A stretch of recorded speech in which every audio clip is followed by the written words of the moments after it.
जमीन का म्यूटेशन कराने में कितना खर्चा पड़ता है। दोस्तों इसके बारे में आज हम लोग जानेंगे कि कोई भी ज़मीन जायदाद हम लोग खरीदते हैं तो रजिस्ट्री कराने के बाद हमको म्यूटेशन कराना रहता है और म्यूटेशन कराने में हमें कितना खर्चा पड़ता है, इसके बारे में आज हम लोग चर्चा करने वाले हैं। पिछले वाले वीडियो में हम लोग बताए थे कि इसका प्रोसेस, म्यूटेशन का प्रोसेस कैसे होता है, किस प्रकार से जो है हम लोग म्यूटेशन कराते हैं, इसके बारे में हम लोग जानकारी लिए थे।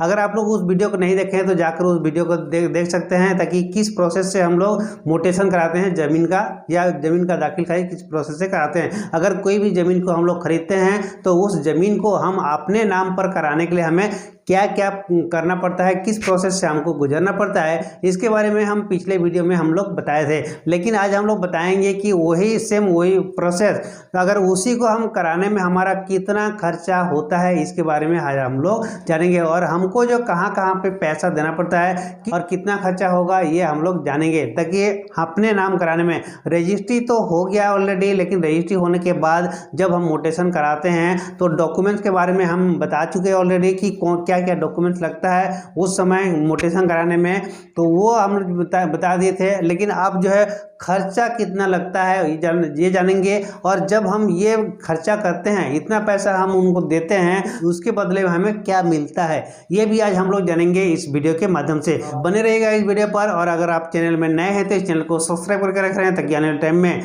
जमीन से रिलेटेड आप लोग को और भी बहुत सारा वीडियो मिलता रहेगा। चलिए हम लोग देर ना करते इस वीडियो को हम शुरू करते हैं। होगा आप देख रहे हैं एजीमत हाउस चैनल। दोस्तों जमीन जायदाद हमने खरीद लिया है, रजिस्ट्री करा लिया है। रजिस्ट्री कराने के बाद जो है आती बारी म्यूटेशन कराने का। म्यूटेशन कहने का मतलब ये होता है ताकि जो है जिस व्यक्ति से हम लोग ज़मीन को खरीद रखे हैं उस ज़मीन मालिक का नाम को हटवा कर हमारे नाम उसको दर्ज कराना रहता है गवर्नमेंट की भू अभिलेख में, तब जाके वो ज़मीन हमारा होता है, हमारा कहलाता है। कि किसी भी कोने में बैठकर भी कोई भी सर्च मारेगा तो उस ज़मीन प्लॉट का सर्च करेगा तो सीधा डायरेक्ट हमारा नाम वहाँ पे निकलेगा। तो इसके लिए जो है हमको ये म्यूटेशन कराना पड़ता है। इसकी प्रोसेस मैं ऑलरेडी बता चुका हूँ, लेकिन इसमें खर्चा कितना आता है ये आज हम लोग जानते हैं। तो इसमें खर्चा करने का प्रोसेस भी हम बता दें, ताकि सबसे पहले हमको क्या करना पड़ता है कि डॉक्यूमेंट जो होता है ज़मीन का, जो रजिस्ट्री कॉपी होता है, रजिस्ट्री होता है, उस रजिस्ट्री कॉपी को हम अब तहसील ऑफिस में जो है अमीन या पटवारी लोग होते हैं, तो अमीन या पटवारी को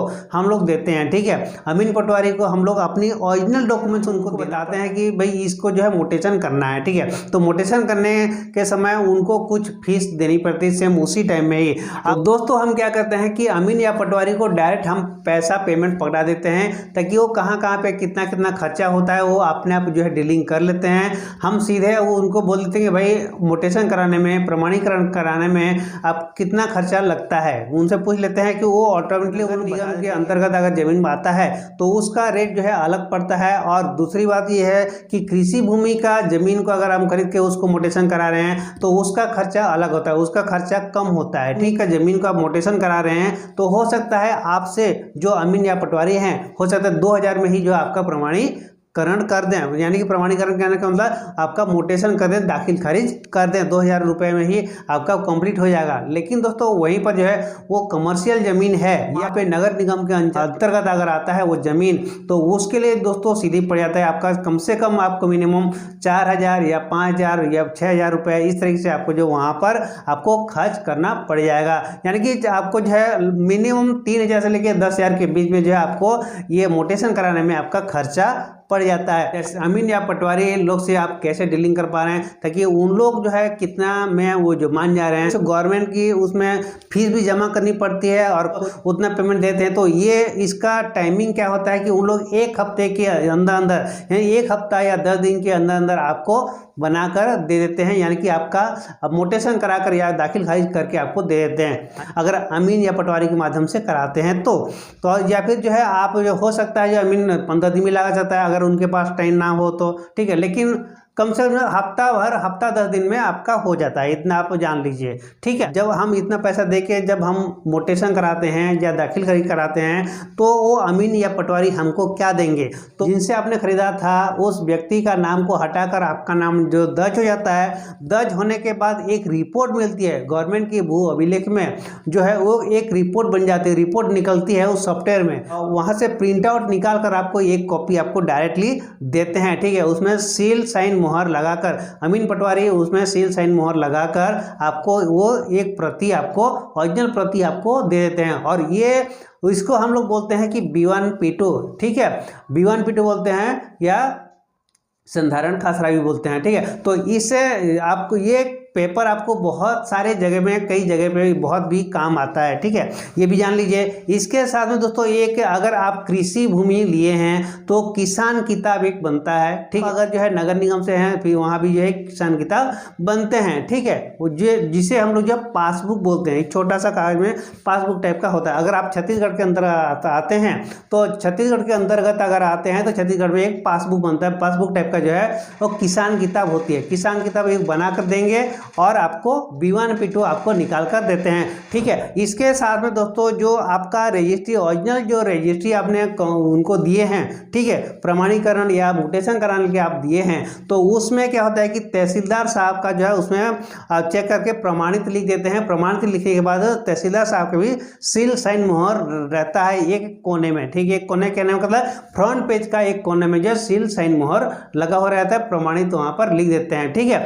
तो उनका भी बहुत महत्वपूर्ण चीज़ें होती है। तो ये आपको जो है 3 चीज़ें आपको मिलती है। इसके बाद दोस्तों आप कभी भी आप अपने मोबाइल के माध्यम से अगर सर्च मारेंगे तो आपका ही नाम वहाँ पे दिखाई देगा, ठीक। गूगल पर जाकर गवर्नमेंट की मोबाइल के साइट में जाकर आप जो वहाँ पे सर्च मारेंगे, स्टेट, जिला का नाम, तहसील का नाम, तो खाता नंबर, प्लॉट नंबर अगर आप डालते हैं तो सीधा आपको जो दिखाई देता है कि आप जो है उसका मालिक बन गए, आपका नाम वहाँ पे दिखाई देता है। तो इस तरीके से आपका जो है कंप्लीट हो जाता है, जो ये चीज़ें बनकर आपको रेडी हो जाती है।